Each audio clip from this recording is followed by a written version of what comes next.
Yes, good afternoon everyone. आज इस video में हम लोग देखेंगे कि आपको एग्जामिनेशन में अपनी पेपर को प्रेजेंट कैसे करना है।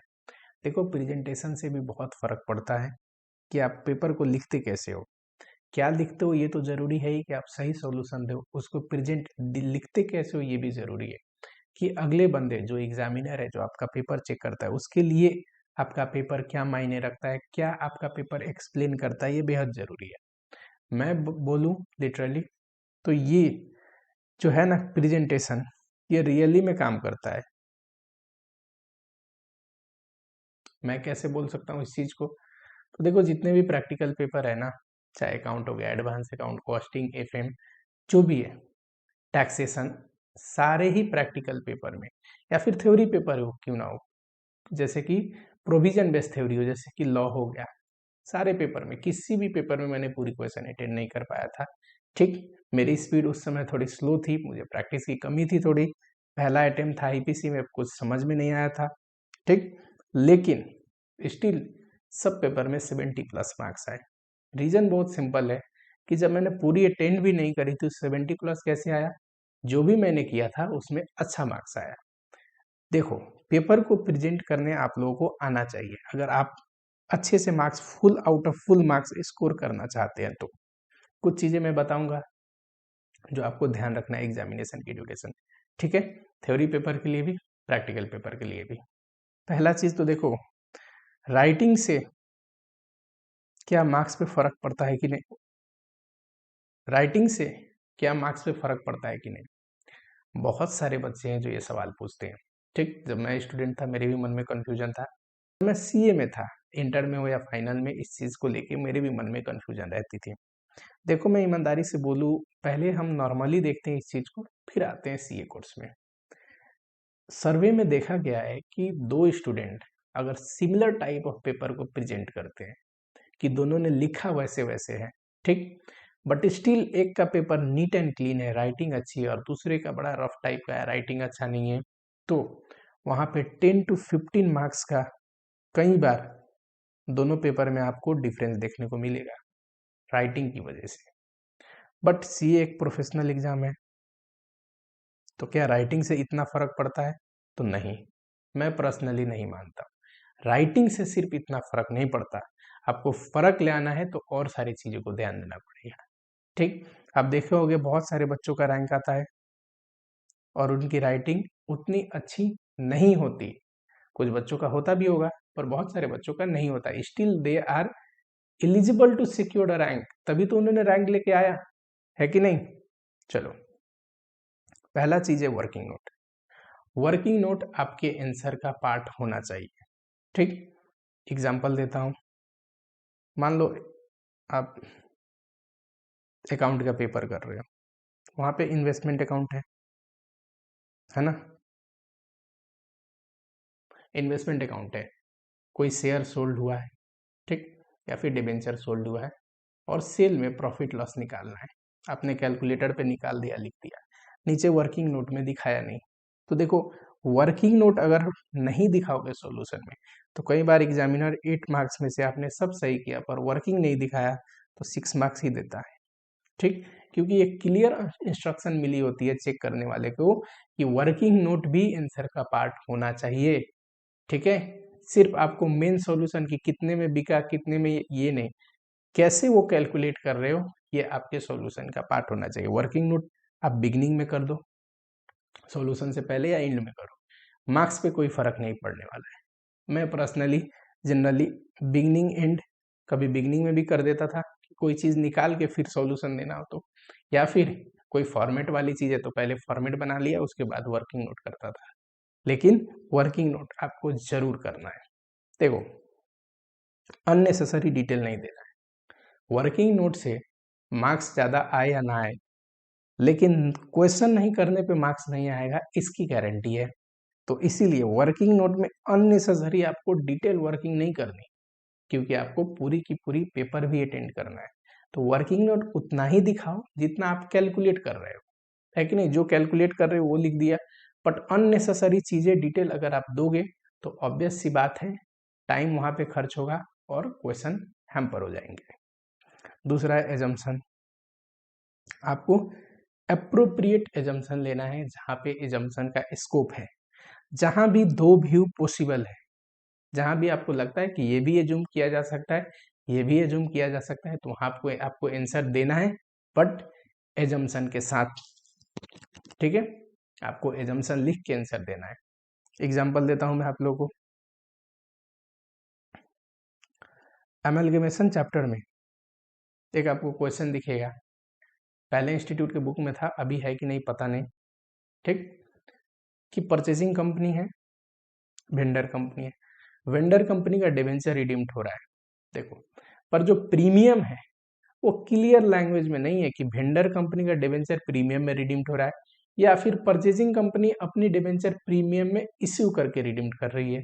तो वहां पे क्या होता है, वहां पे हम बच्चों को क्या पढ़ाते थे, तो हम पढ़ाते हैं कि वहां पे आपको एजम्पशन ले लेना है।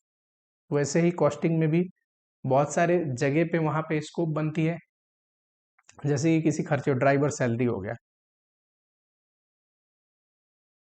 बच्चे पूछते हैं सर ऑपरेटिंग कॉस्ट में ड्राइवर सैलरी को रनिंग कॉस्ट ले कि क्या ले, फिक्स कॉस्ट। मैं बोलता हूँ देखो, driver salary per month per annum है तो फिक्स में ले लो, और पर ऑपरेशन है तो रनिंग में ले लेना।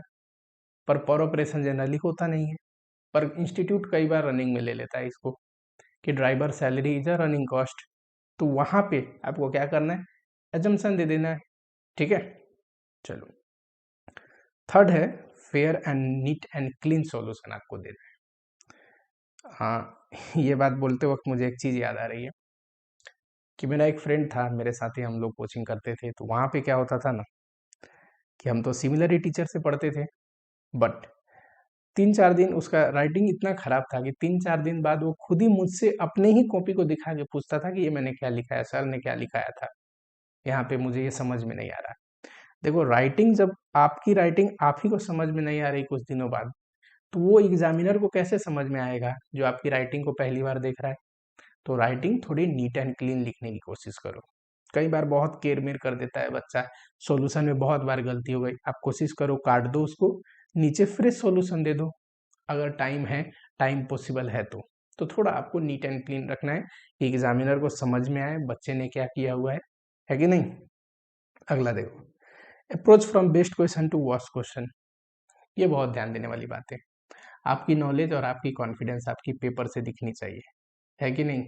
और क्या दिखनी चाहिए कि आपने बड़ी पढ़ाई किया है, बड़ी मेहनत किया है, ठीक है कि नहीं। तो उसके लिए जरूरी है कि जो क्वेश्चन आपको आता है वो पहले करो। जरूरी नहीं कि आप क्वेश्चन को सीरियली करो। क्वेश्चन नंबर 1 जरूरी है, कंपलसरी है ना। कंपलसरी का मतलब उसको छोड़ नहीं सकते, पर इसका ये तो मतलब नहीं कि पहले में ही करा जाएगा।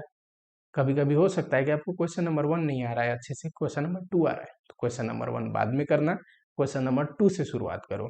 ऐसा कुछ नहीं है कि आप क्वेश्चन नंबर 2 से शुरुआत करोगे तो बड़ा बैड इंप्रेशन चला जाएगा, बच्चे ऐसा सोचते हैं, कुछ इंप्रेशन बैड नहीं जाएगा।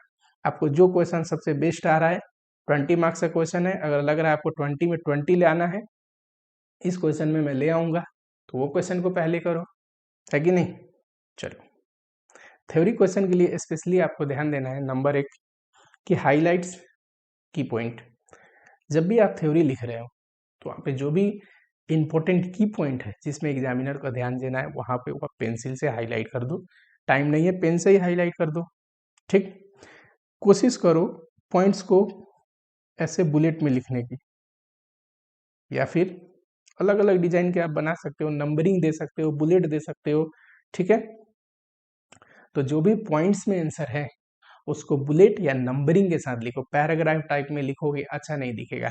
अगर पैराग्राफ में कोई चीज है तो पैराग्राफ डिवाइड करके लिखो, है कि नहीं। तो इस चीज को जरूर ध्यान देना।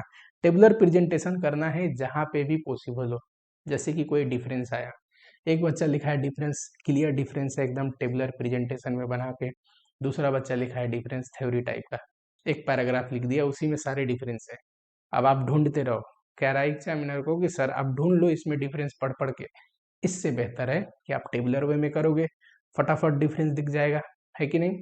तो थ्योरी पेपर में स्पेशली आपको पैराग्राफ का डिवीजन, नंबरिंग, पॉइंट्स वगैरह दिया है तो नंबर या बुलेट का यूज करना है। मेन जो आपको लगता है कि इस शब्द पे एग्जामिनर का ध्यान जाना चाहिए, उसको हाईलाइट करना, जरूर ध्यान देना है। ठीक है। आ जाओ, प्रोविजन बेस्ड जो थ्योरी है, कुछ सब्जेक्ट होते हैं प्रोविजन बेस्ड, जैसे कि लॉ का केस लॉ आया है, पीजीपीपी के क्वेश्चन हो गए, टैक्सेशन में तो ऑलमोस्ट सारे ही प्रोविजन बेस्ड होते हैं, अकाउंट में एएस का क्वेश्चन आ गया।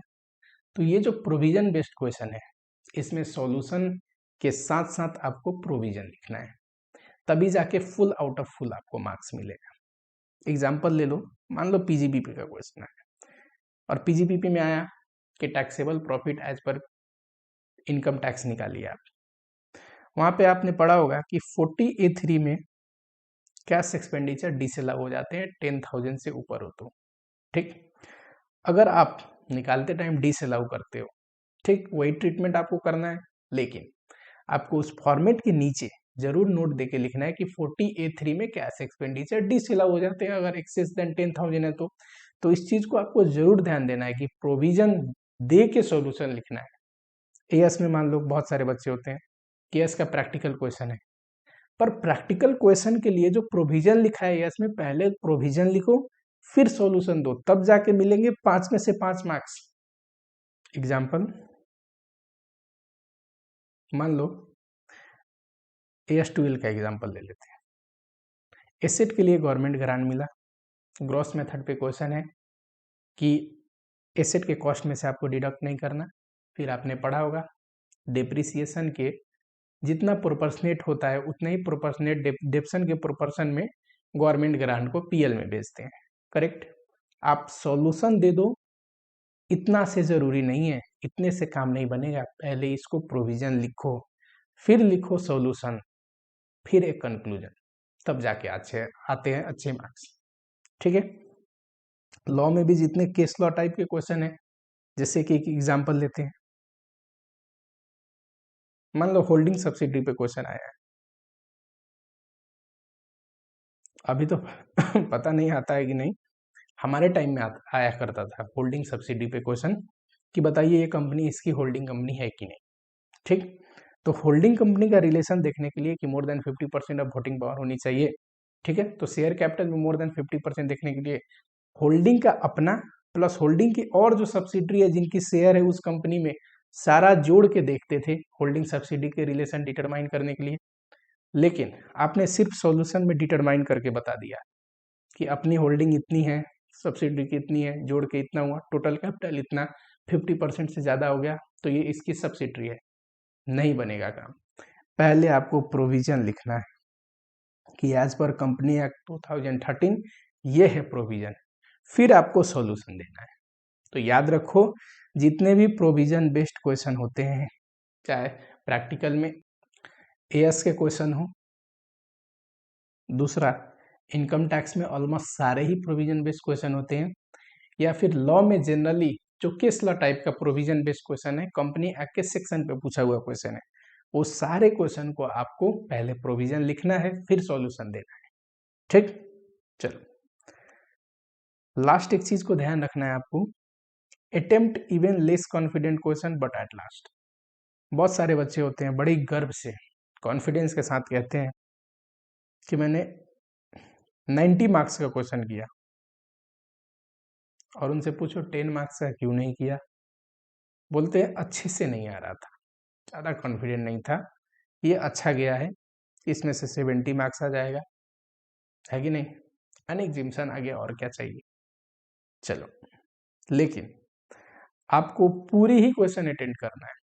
अगर ये 10 मार्क्स के क्वेश्चन में थोड़ा बहुत भी आपको कुछ याद आता है, आपको लिखना है, क्यों, क्योंकि स्टेप वाइज मार्किंग है कि नहीं। स्टेप वाइज मार्किंग होने की वजह से आपको सब क्वेश्चन अटेंड करना चाहिए, भले ही ये 10 नंबर का क्वेश्चन जो आपको अच्छे से नहीं आ रहा है, कब करो, सबसे लास्ट में करो, कि सबसे लास्ट में जब एग्जामिनर आपका पेपर देखा, अच्छा अच्छा अच्छा किया है बच्चे ने, तो लास्ट में थोड़ा बहुत खराब भी होगा ना लास्ट क्वेश्चन में, मान लो आपको 4 मिलने चाहिए थे, आपने जो किया है उसी अनुसार, तो आपको जरूर 6 दे जाएगा, 2 मार्क्स एक्स्ट्रा, नहीं करोगे तो कुछ नहीं आएगा।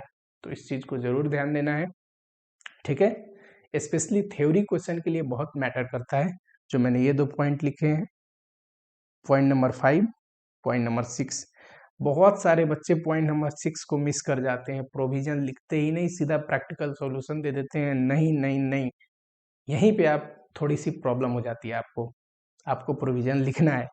और दूसरा प्रेजेंटेशन ऑफ थ्योरी, जो प्रोविजन बेस्ड नहीं है, नॉर्मल थ्योरी क्वेश्चन है, उसको बढ़िया से प्रेजेंट करना है कि दिखना चाहिए पेपर, पैराग्राफ को डिवाइड करके, बुलेट्स हाईलाइट यूज करके, नंबरिंग यूज करके, टेबुलर फॉर्म में, ठीक है।